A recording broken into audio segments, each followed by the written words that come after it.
So, I think we've all heard this pervasive belief in the language learning world. Oh, yeah, it is almost a superstition at this point. Right. It's this idea that you are essentially stuck in a holding pattern until you find, a Yeah. partner. Yep, the mythical practice partner. Exactly. It is probably the number one excuse I hear. Yeah.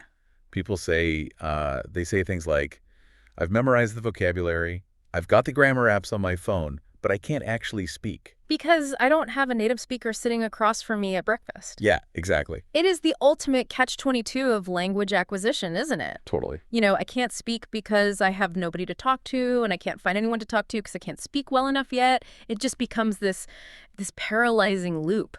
And I see people just give up because of this. They hit this wall and think, well, I don't live in New York or London, so I guess I'm done. Right. But that is exactly why I wanted to pull the specific sources we're looking at for today's deep dive. Because they really flip that whole narrative upside down. They really do. We are looking at research and methodologies that claim this partner dependency is, well, it's actually a myth. A complete myth. In fact, some of this material suggests that for a certain phase of learning, other people might actually get in the way. It's a really bold claim, but when you dig into the cognitive science behind it, it makes a lot of sense. So what's the actual concept here? We're unpacking a concept today called active verbal engagement. And the core argument here is that solitude isn't a barrier to fluency. It's a feature, not a bug. Exactly. Solitude is actually a laboratory. Yeah. The sources we've analyzed today outline a very specific system for mastering fluency entirely on your own, using what they call independent practice. Independent practice. Now, I want to be super clear for everyone listening right now. We aren't just talking about listen to a podcast while you do the dishes. Yeah. Or, watching your favorite sitcom with subtitles for the 100th time. Because I think a lot of us do that, and we call it studying. Yeah, and that distinction is absolutely vital. The source material is actually very critical of what it calls passive input. Because it just washes over you. Exactly. There is a massive neurological difference between recognition and production. When you're just listening, you're relying on context clues, tone of voice, the music. You nod along? Right, you nod along, you think you understand, but that is often what researchers call the illusion of competence. The illusion of competence. Oh, man, I have definitely felt that. We all have. It's that moment where I understand everything the waiter says to me, but when I actually open my mouth to order, I just freeze. Yep. My mind goes completely blank. And there is a biological reason for that. Yeah. Because the neural pathways for understanding language and the pathways for physically producing it, they are entirely different. Yeah. It's like watching someone play tennis versus actually swinging the racket yourself. Right. You can watch Wimbledon all day, but it won't fix your backhand. Exactly. To build the muscle, you have to do the heavy lifting. The source actually compares this independent practice to how children acquire their native language. I found that comparison really interesting. Because we tend to think kids just, soak up language like sponges by magic. Right, just by being in the room. Yeah. But if you actually observe a toddler, they are working incredibly hard. They are rarely quiet. Even when they're totally alone in a room with their toys, they are narrating. Oh, that's true. The car goes here, the block fell down, blue truck. They're basically podcasting their own lives to an audience of zero. Haha, yes. It is constant self-repetition. They are testing the machinery of their mouths. They aren't waiting for an audience to validate them. They are practicing motor planning. Wow. And the research indicates that this kind of solitary, low-stakes repetition actually builds the neural connections faster than a high-pressure conversation where you're terrified of making a mistake. Okay, so the mission for this deep dive is to take that natural toddler-style experimentation and turn it into a rigorous system for adults. Yeah. We're going to break down 3 specific methods from the source material, ranging from basically baby steps to marathon running. Think of it as a progressive workout routine for your speech center. You don't start with the heaviest weight. You start with form. I like that. So let's hit the gym. The first phase outlined in the source is method 1, which is basic rephrasing of short segments. Right. Let's look at the mechanics here. How is this different from just repeating what I hear? Because shadowing, where you just repeat after audio, that's a pretty common technique. It is common, but the key word here is rephrasing. The trap most learners fall into with standard shadowing is that they become parrots. Parrots. You hear a phrase, and you repeat it exactly. And sure, that helps with pronunciation, but it does not help with fluency because your brain isn't generating anything new. You're just hitting playback. Correct. Yeah. Method 1 forces you to hit the create button. You listen to a very brief clip, maybe 3 to 5 seconds, and you have to immediately restate the meaning using different words. So you're bypassing the memory of the sound and directly accessing the meaning. Exactly. Okay, so let's make this concrete for the listener. The source uses a weather example. If I'm listening to an audio clip and the host says, "The weather is nice today," I am not allowed to just say that back. Right. If you say the weather is nice today, you have failed the exercise. Right. You need to access your internal synonym database instantly. You might say, "Today features pleasant weather," or "It is a beautiful day outside." Today features pleasant weather. Just thinking about that, it feels significantly harder. It does. My brain has to actively scramble to find pleasant and features instead of just grabbing the familiar words I just heard. That scramble is the learning. That split second of effort is exactly where the neural connection happens. Wow. It's called synonym retrieval, and it forces your brain to be agile. The source gives another example regarding daily routines. You hear, "He wakes up early." You have to flip that instantly. Okay, so I could say, the person rises at dawn, or maybe he gets out of bed before sunrise. You got it. It forces you to stop translating word for word from your native language, which is what most of us do, and start manipulating the concepts in English. You're stripping the sentence down to its raw idea, then rebuilding it with new bricks. Beautifully put, yes. And the why here, the actual benefit, seems to be about stripping away complexity. Because we aren't telling a whole story yet. We aren't worrying about the past tense versus the future perfect. It is all about cognitive load management. If you try to tell a complex story and worry about grammar and worry about vocabulary and worry about accent, you will crash. Your brain just runs out of RAM. Exactly. Yeah. Method 1 isolates the variable, articulation and synonym retrieval. You are just focusing on one thing. Can I say this one simple thing in a different way? It's like doing scales on a piano before you try to play a concerto. You're just getting the fingers, or in this case, the tongue and the brain, moving in sync. That is the perfect analogy. And because it's high-intensity mental work, the source recommends keeping these sessions quite short. We are talking about 5-minute sessions. 5 minutes. That fits into a coffee break. That is totally doable. Very doable. But obviously, we can't just walk around saying the weather is pleasant forever. Yeah. We need to be able to actually string thoughts together. Right. So let's move to the next phase of our outline. Method 2, rephrasing extended segments. How does the game change here? Well, now we are increasing the weight on the bar. We're moving from single, isolated sentences to complete ideas, paragraphs, or short narratives. So the challenge isn't just finding synonyms anymore, it's bigger than that. Right. Now the challenge is working memory and flow. Flow. Yes. When you speak a language fluently, you aren't just firing off unrelated sentences like a robot. You use transition words. You refer back to things you said 10 seconds ago. Yeah, that makes sense. This method forces your brain to hold a complex idea in your head while you restructure it. That sounds a bit abstract, so let's look at the childhood magic example from the notes. I really like this one because it shows how much you can change a sentence while keeping the core meaning. Sure. So the original audio might be a clip where a speaker says, "When I was young, I believed in magic." Okay. That's the input. In method 1, you just swap a word.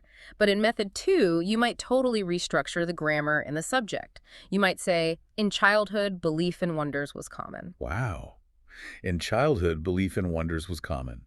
You turned a verb phrase, believed, into a noun phrase, belief. Yep. You changed the subject from I to a general concept. That requires a lot more mental agility than just swapping nice for pleasant. It does. It forces you to be flexible with your grammar. It trains you to realize that there are 10 ways to say the exact same thing. Okay, give me another one. Another example is a simple holiday narrative. Input, we visited the beach and swam. So the phrase could be, the group traveled to the seaside for swimming. Precisely. You are connecting the travel to the activity. You're building a cohesive little story. But there is a very specific and frankly somewhat painful instruction the source gives for method 2. Oh boy. It is the part most people skip. I saw this in the notes. This is the eating your vegetables part of the diet. It is. Recording your sessions. The dreaded voice memo. Why is this necessary? I mean, nobody likes the sound of their own voice. Yep. It makes you want to crawl under a rock. I sound like a stranger to myself. It is uncomfortable, I will grant you that. But remember the premise of this deep dive. You are learning without a partner. Right. You don't have a teacher sitting there to correct you.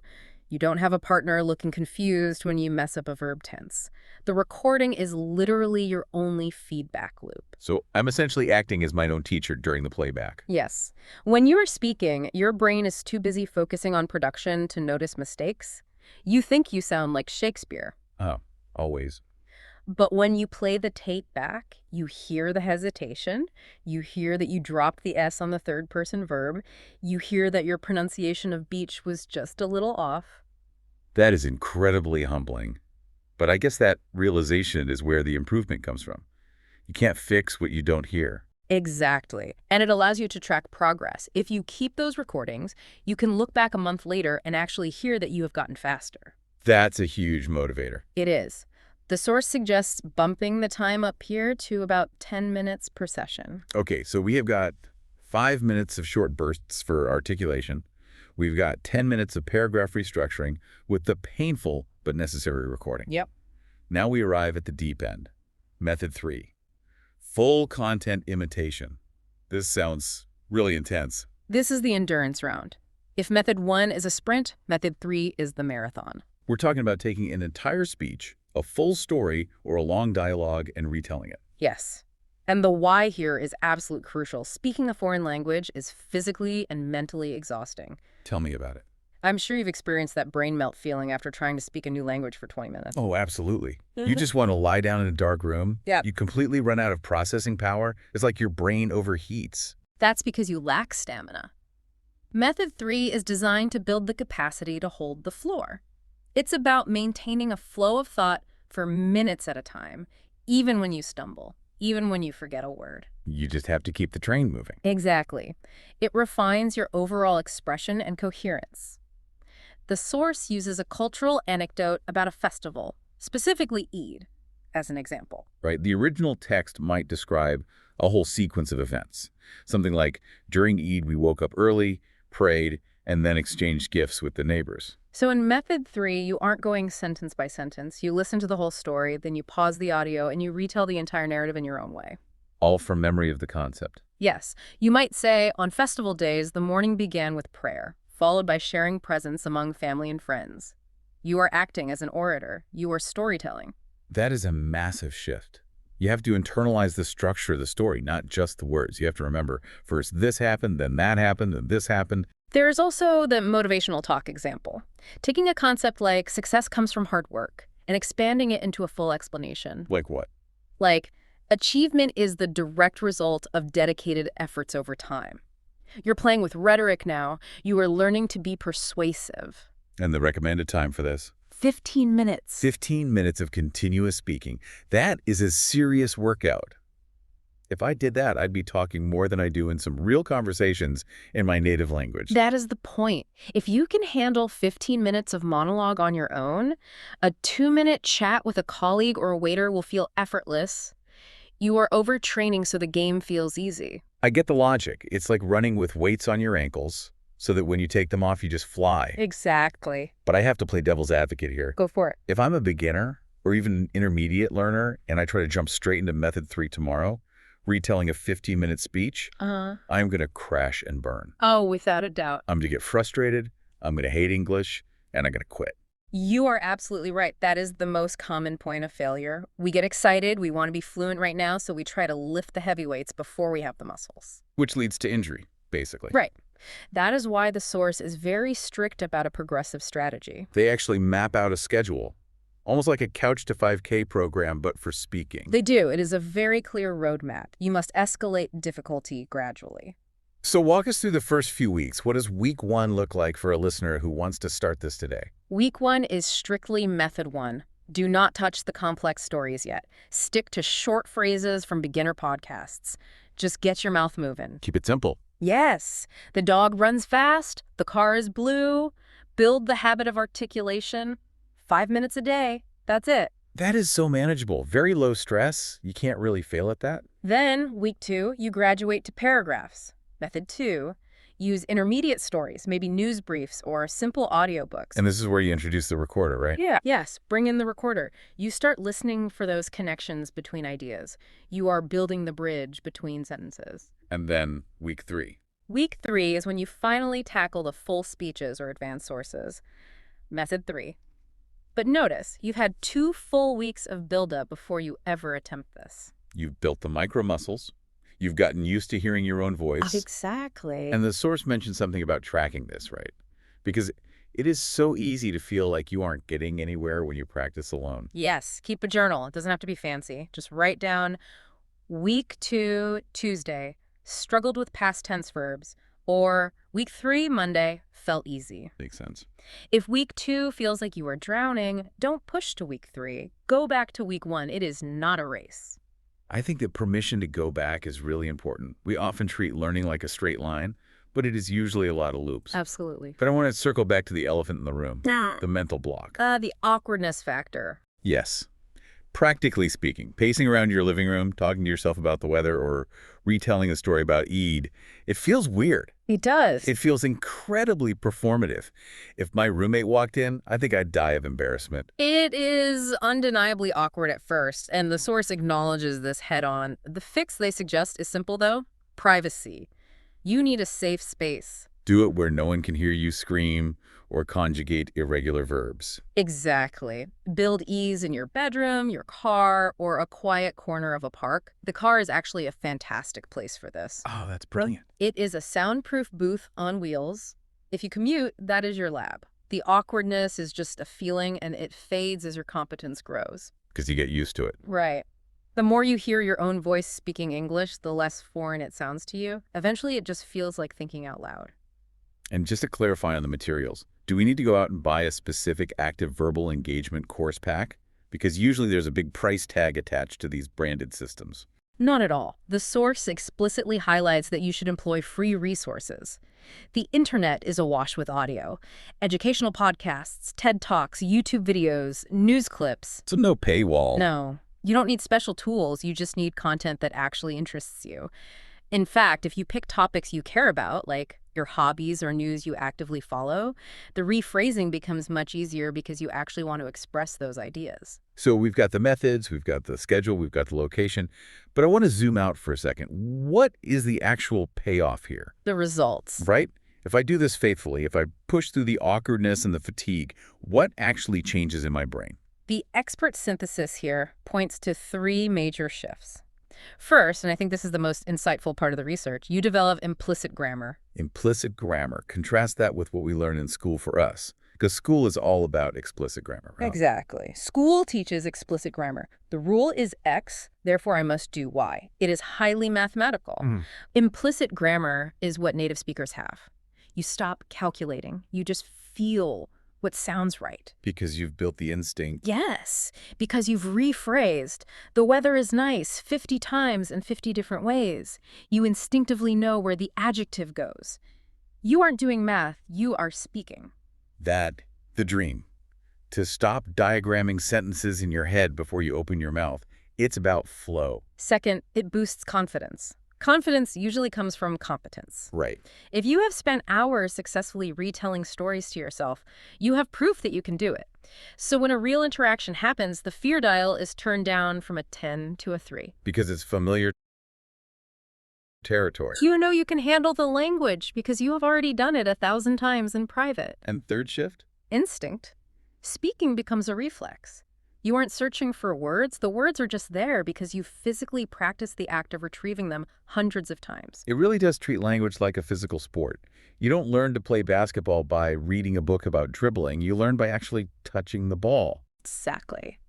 So, to recap our journey today, we started with the idea that you don't need a partner to build fluency. You just need yourself. We moved to method 1, short segments for articulation.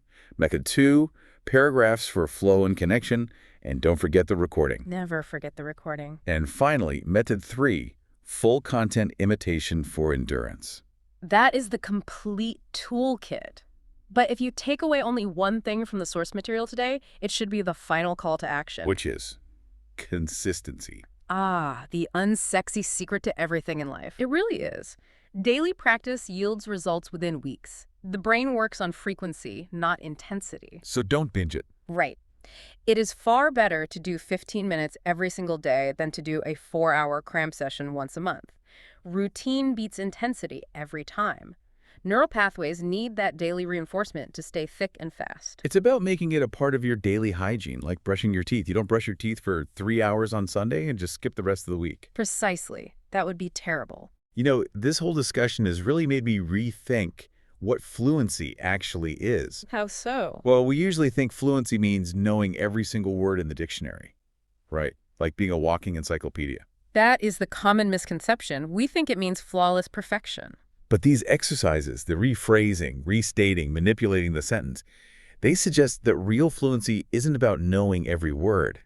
It's about the ability to take the words you do know and bend them to your will. That is a very profound distinction. True fluency is flexibility. It is the ability to navigate around a missing word. Right. If I can't remember the word for umbrella, but I can seamlessly say the thing you hold to stop the rain, I am communicating. I am fluent in that moment. Yes. These methods train you to be agile, not just knowledgeable. That is the ultimate goal. Not to be a dictionary, but to be a communicator. A communicator. I really love that. Well, that is all the time we have for this deep dive. We hope you are feeling inspired to go have a lovely conversation with yourself. Enjoy the solitude. See you Okay. next time.